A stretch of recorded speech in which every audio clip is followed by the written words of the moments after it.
Sri Gurubhyo Namaha. We have seen the last 4 paragraph Bhavarth of Manushyata poem in the last session. Now we are going to see the remaining paragraph Bhavarth.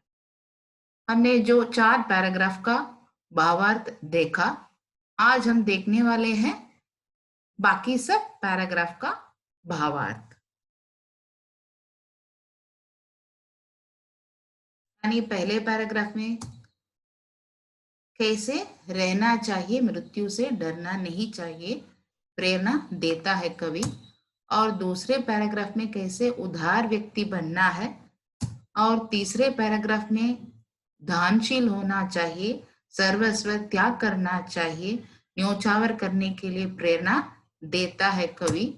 और यहाँ पे 4th paragraph में बुद्ध का एक उदाहरण देकर कैसे सहानुभूति रखना चाहिए, और अपने जो परंपरा से हम पालन करते हैं और रूढ़िवादियों को त्याग कर, यानी उसको विरोध करके बुद्ध ने सभी को उपदेश दिया है। इनका वर्णन भी हुआ इस पंक्ति में। और आगे देखे, रहो न भूल के सभी कभी मधान तुच्छ वित्त में, सनात जान आपको करो न गर्व चित्त में, अनाथ कौन है यहाँ त्रिलोकनाथ साध है, दयालु दीन बंधु के बड़े विशाल हाथ है, अतीव भाग्यहीन है जो अधीर भाव जो करे, वही मनुष्य है कि जो मनुष्य के लिए मरे। रहो न भूल के कभी मदांध तुच्छ वित्त में, मदांध इसका मतलब जो गर्व से अंधा हो, जो गर्व से यानी अपने गर्व से जो अंधा रहता है वही मदांध है। तुच्छ वित्त में यानी वित्त का मतलब धन दौलत सब है, ओके, वो तो तुच्छ वस्तु मानता है कवि। और यहाँ पे कवि कहते हैं कि इस यानी इस संसार में ऐसा भूल के नहीं रहना चाहिए। इसका मतलब यह है कि धन संपत्ति का हम ध्यान देते हैं और इसी घमंड में रहते हैं, वो तो मदांध है। मदांध का मतलब यानी गर्व से अंधा है। और कवि के अनुसार ये जो भी धन होता है वो तुच्छ वस्तु है, और इसका कभी भी अभिमान यानी इसमें गर्व नहीं करना चाहिए। सनात जान आपको गरो यानी करो न गर्व चित्त में, सनात ज्ञान यही बड़ा तत्व है, यही बड़ा ज्ञान है। आपको करो न गर्व चित्त में यानी अपने गर्व चित्त में अपने अपने मन में यही गर्व नहीं रखना चाहिए। यानी धन दौलत ये सब होने के कारण आपके मन में जो भी घमंड उत्पन्न होता है उसको क्या करना चाहिए, तो रोकना चाहिए। उसी मदांध में रहना नहीं चाहिए, वो तुच्छ वस्तु है। धन दौलत जो भी संपत्ति आपके साथ होता है वो तो तुच्छ वस्तु है। अनाथ कौन है यहाँ त्रिलोकनाथ साथ है, यहाँ इस सृष्टि में अनाथ कोई भी नहीं है। त्रिलोकनाथ साथ है, त्रिलोकनाथ का मतलब ईश्वर है, यानी ईश्वर तो आपके साथ है, वो तीनों लोकों का स्वामी है। यानी त्रिलोकनाथ इसलिए दिया हुआ है, वो तीनों लोकों का स्वामी है, वह ईश्वर ही है। और उसके साथ होने पर कोई भी मनुष्य अनाथ नहीं हो सकता है।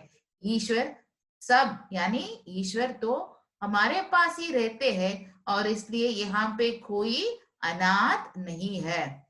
दयालु दीन बंधु के बड़े विशाल हाथ है, वो तो क्या करता है, वो तो दयालु है, दीन बंधु है। दीन बंधु का मतलब गरीबों का बंधु है, और अपने बड़े विशाल हाथ हमारे सामने वो तो फैला कर रखा है। इसका मतलब वो दयालु है ईश्वर, वो गरीबों का बंधु भी है, इसलिए इस संसार में कोई अनाथ नहीं है। अतीव भाग्यहीन है अधीर भाव जो करे। अधीर भाव इसका मतलब धैर्य का भाव न, इसका मतलब क्या है, जो जिसके साथ यानी गरीब समझकर वो तो सदा बेचैन रहता है ना, वो तो भाग्यहीन है, वही अधीर है। इसका मतलब जो अपने आप को स्वयं गरीब समझकर वो तो सदा बेचैन हो जाते, बेचैन का मतलब यानी रेस्टलेस हो जाता है, और तो ईश्वर पर वो विश्वास नहीं करता है, वो बहुत दुर्भाग्यशाली है। भाग्यहीन का मतलब दुर्भाग्यशाली है, अनफॉर्चुनेट। यानी जो भी मनुष्य है इस तथ्य को नहीं जानते हैं, यानी त्रिलोकनाथ तो हमारे साथ ही है, इस तथ्य को जो भी मनुष्य नहीं जानते हैं वही भाग्यहीन है। वही मनुष्य है कि जो मनुष्य के लिए मरे। यानी इस पंक्ति द्वारा धन संपत्ति पर अधिक घमंड न करके ईश्वर पर विश्वास करने की प्रेरणा दी है। जो भी मनुष्य ईश्वर पर विश्वास रखता है और धन संपत्ति को तुच्छ मानता है वही सच्चा मनुष्य है। रहो न भूल के सभी मदांत तुच्छ वित्त में, सनात जान आपको करो न गर्व चित्त में। अनाथ कौन है यहाँ? त्रिलोकनाथ साथ है, दयालु दीन बंधु के बड़े विशाल हाथ है। अथीव भाग्यहीन है अधीर भाव जो करे, वही मनुष्य है कि जो मनुष्य के लिए मरे। इस पंक्ति यानी इन पंक्तियों द्वारा कवि यह कहना चाहता है कि यानी धन दौलत जो भी संपत्ति है वह तुच्छ वस्तु है, इसी भूल में नहीं रहना चाहिए। से यानी जो भी गर्व अपने मन में उत्पन्न होता है उसको रोकना चाहिए, ये गर्व आपके मन में नहीं होना चाहिए। और त्रिलोकनाथ यानी ईश्वर सबका एक ही है, वो तो हमारे साथ है, वो तो दयालु है, वो दीन बंधु यानी गरीबों का बंधु है, और वो यानी हमारी रक्षा के लिए है। इसलिए इस संसार में कोई भी अनाथ नहीं है। जो भी इस तथ्य को नहीं जानता है वही भाग्यहीन है, वही अधीर भाव इसके साथ होता है। इसका मतलब अपने मन में जो गरीब समझकर तो बेचैन रहता है, ईश्वर पर विश्वास नहीं रखता है, वही भाग्यहीन है। तो वही मनुष्य है जो दूसरों के लिए मरता है। आगे देखें।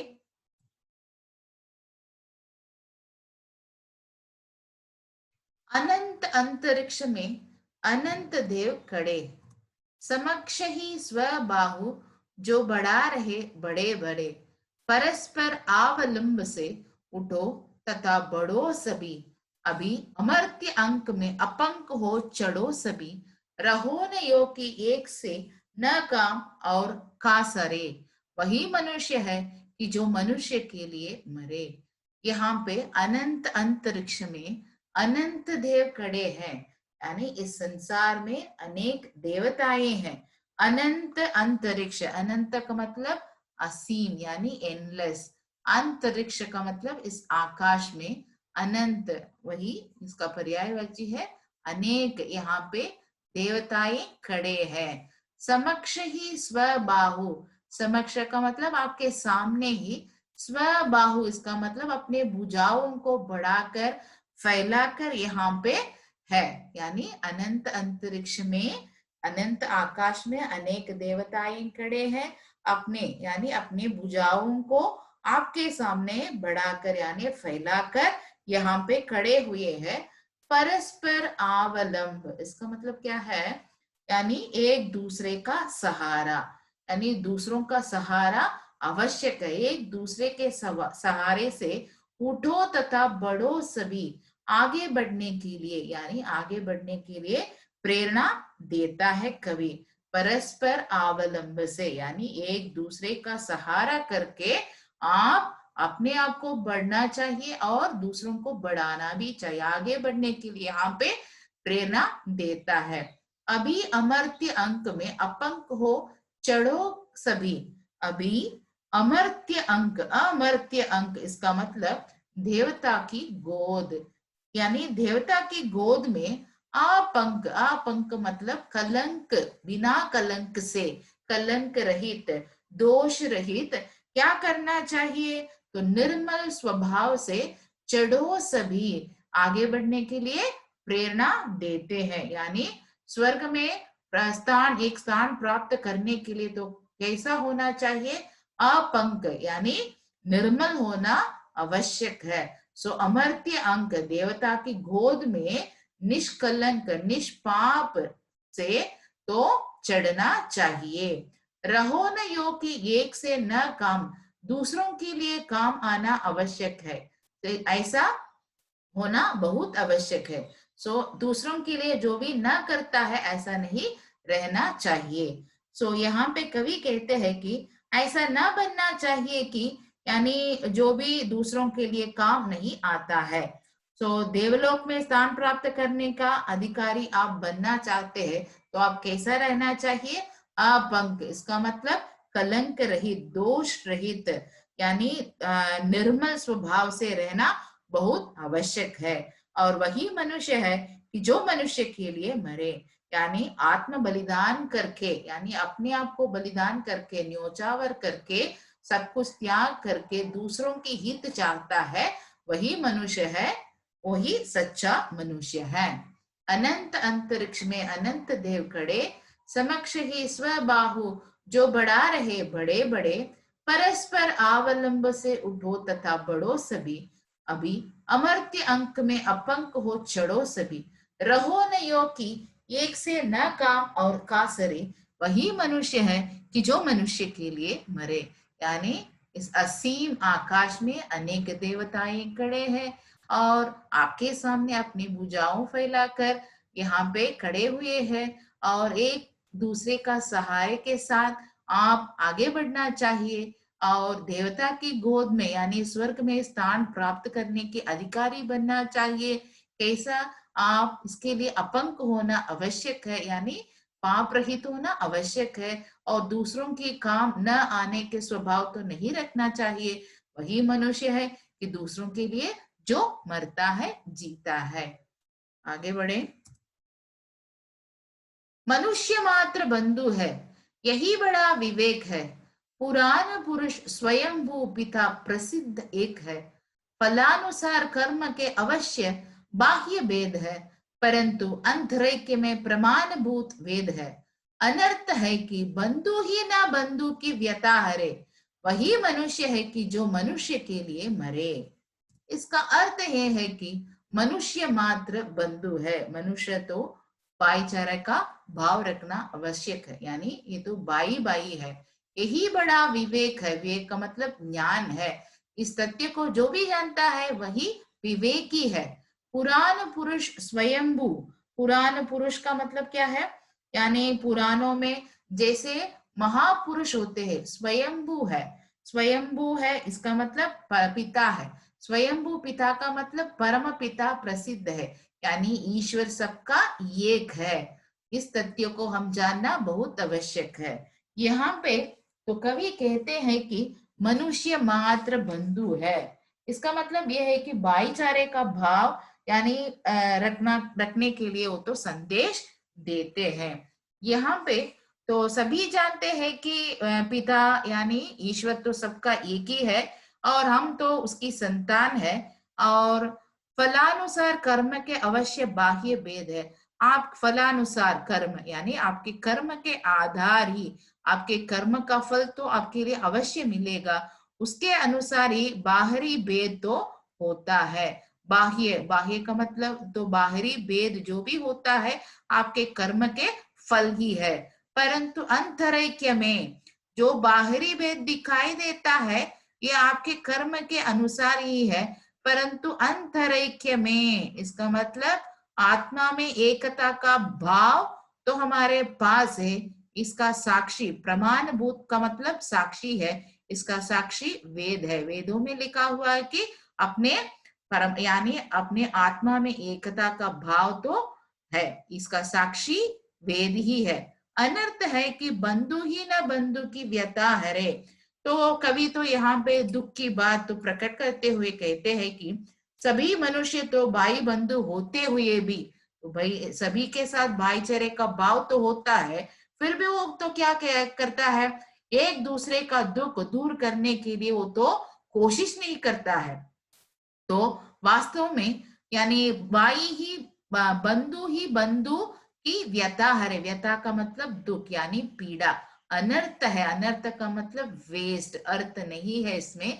बंधु ही बंधु की व्यथा हरे, इसका मतलब एक दूसरे का दुख दूर करने के लिए वो तो प्रयास नहीं करता है। वही मनुष्य है जो दूसरों के लिए मरता है। इस कविता में यानी इन पंक्तियों द्वारा कवि ने लोगों को परस्पर यानी भाईचारे का भाव रखने के लिए तो संदेश दिया है।